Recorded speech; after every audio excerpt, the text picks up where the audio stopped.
Virat Kohli match छ अब भित्र जान्छु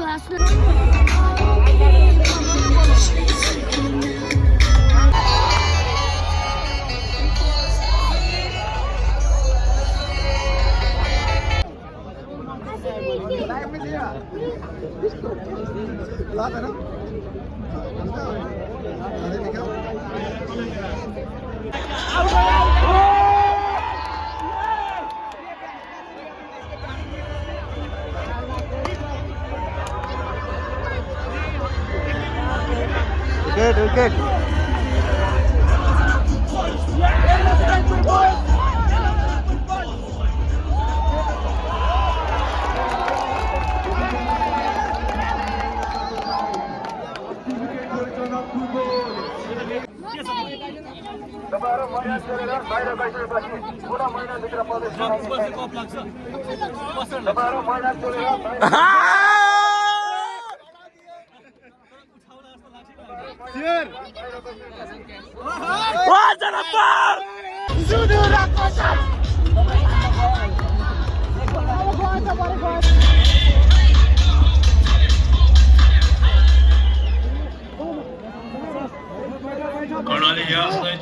So guys, अब म चाहिँ घर गएको छु पुनःमा यतै बस्नुहुन्छ म्याच हेर्नुहुन्छ अनि अब म अर्को म्याच पनि हेर्न जनकपुरको सुदूरपश्चिम भर्सेस जनकपुर अनि I hope you like this video. Please thanks for watching. Take care and bye.